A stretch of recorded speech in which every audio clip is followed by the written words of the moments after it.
Jacques Osler, bonsoir. Bonsoir Jean-Louis. Pour faire écho à la chronique d'il y a 15 jours, vous vous êtes penché de nouveau sur des frontières européennes qui ne cessent de s'élargir. Vous avez eu envie aussi d'analyser nos relations avec la partie orientale de l'Europe. Oui Jean-Louis, puisque nous sommes à Radio Jéricho, nous allons parler de l'au-delà, l'au-delà des frontières. Alors, je vais vous parler aujourd'hui du partenariat oriental. Le grand élargissement construit, nous l'avons vu, sur le tombeau de l'Empire soviétique, impliqua dans les années 2000 d'anticiper les relations établies au-delà des futures nouvelles frontières. Aussi, Romano Prodi, qui était alors président de la Commission européenne, proposa-t-il en 2003 le principe et le contenu d'une politique européenne de voisinage.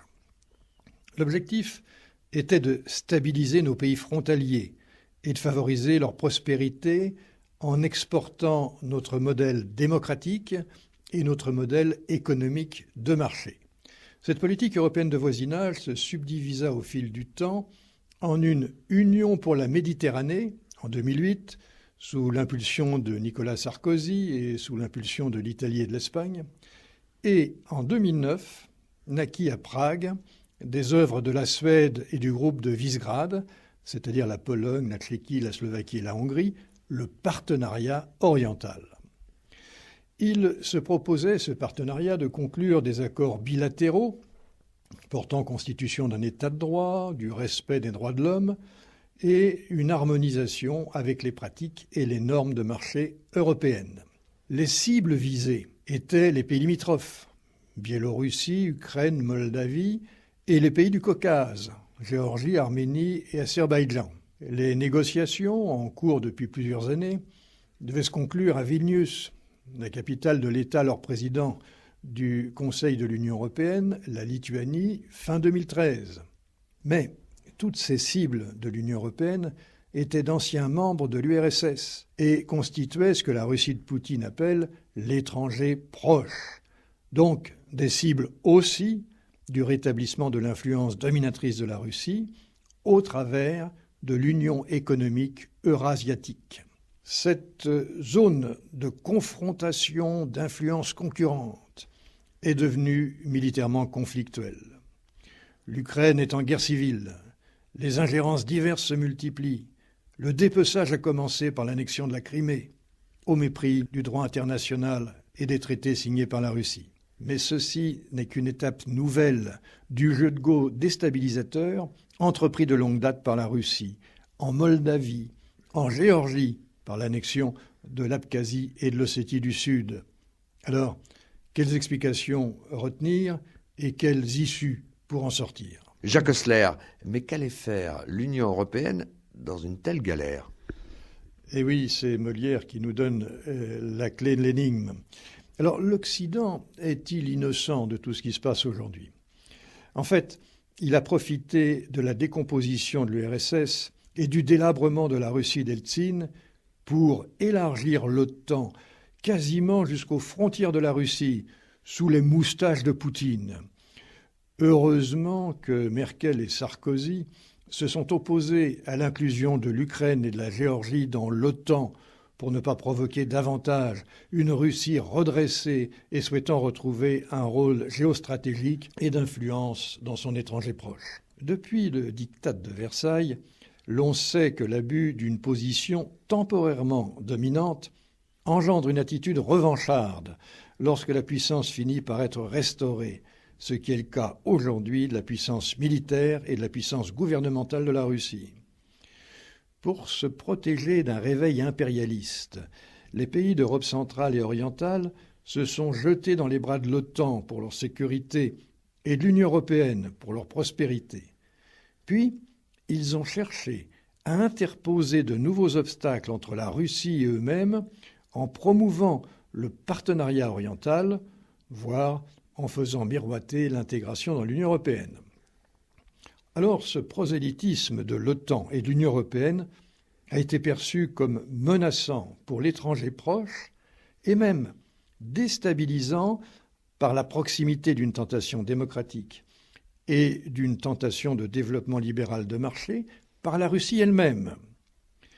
Les Occidentaux, nous-mêmes, inconscients de leur provocation, atteints, comme dit un récent rapport du Parlement britannique, de somnambulisme diplomatique, ont été surpris de la réaction. Ils n'ont pas été capables d'analyser l'évolution réelle de la Russie et sont restés sur l'hypothèse d'un pays engagé sur la trajectoire d'une démocratie européenne. Et pourtant, Poutine, après avoir reconstitué un État, après avoir assis son pouvoir dans la durée, après avoir conquis son opinion publique, cherche à redevenir une puissance mondiale, sans compromettre toutefois son développement économique. Et il le fait en saisissant toutes les opportunités, toutes les erreurs et toutes les faiblesses de ses adversaires, c'est-à-dire nous-mêmes. La Géorgie et l'Ukraine ont payé leur présomption d'amputation territoriale durable. Les erreurs stratégiques d'Obama ont sapé sa crédibilité. Il n'impressionne plus Poutine, lequel Poutine cherche à disjoindre l'Union européenne des États-Unis. L'Union européenne n'est qu'une grande Suisse, divisée entre les va-t-en-guerre de l'Est et les modérés de l'Ouest. Dans cette affaire, d'ailleurs, le Royaume-Uni est à l'Est. La division passe même à l'intérieur des pays. En France, Mélenchon et Marine Le Pen sont pro-Poutine. Jacques Oessler, comment se sortir de cette situation quasi kafkaïenne? Eh bien, Jean-Louis, en se souvenant qu'à long terme, Gorbatchev proposait à l'Europe de construire la maison commune. Il est loin ce temps-là. Ce dirigeant russe avait en effet une claire conscience de la convergence d'intérêts dans la durée entre son pays et l'Union européenne. Dans la confrontation des civilisations qui s'affirment, l'Américain Huntington parle même de choc des civilisations, la Russie sera dans le même camp que les Européens face à sa ceinture islamique du Sud et face à la Chine. Mais plutôt que cette convergence à long terme, Poutine a choisi l'opposition à court terme. Il menace ses dissidents de chaos politique et économique durable et dissuasif. Il tente de fragmenter ses adversaires. Il essaie de les impressionner par des manœuvres militaires et des incursions aériennes. Et la propagande bat son plein, remportant des succès tant internes qu'externes. Il est donc un danger à endiguer avec cohésion et détermination, en maîtrisant toutefois l'escalade des représailles et en préservant à tout moment des portes de sortie dans la dignité pour les parties en présence. Le compromis de Minsk II est un pas dans la bonne direction.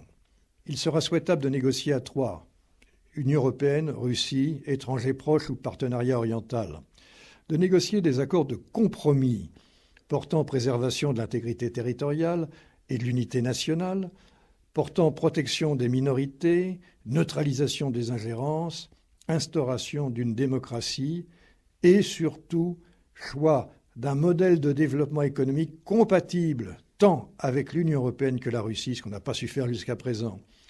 On retrouve ainsi la convergence à long terme qui laisse du temps au temps. Jacques Oessler, en conclusion, qu'est-ce que vous pouvez nous dire?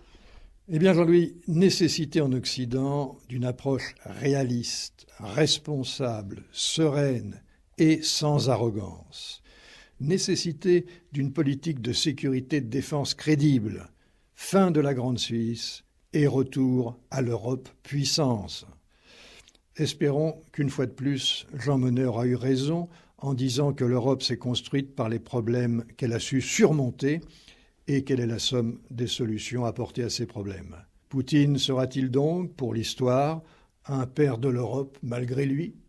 La question reste posée. Jacques, merci pour cette chronique justement que l'on peut réécouter sur le site dédié. Mouvement-européen-lorraine.fr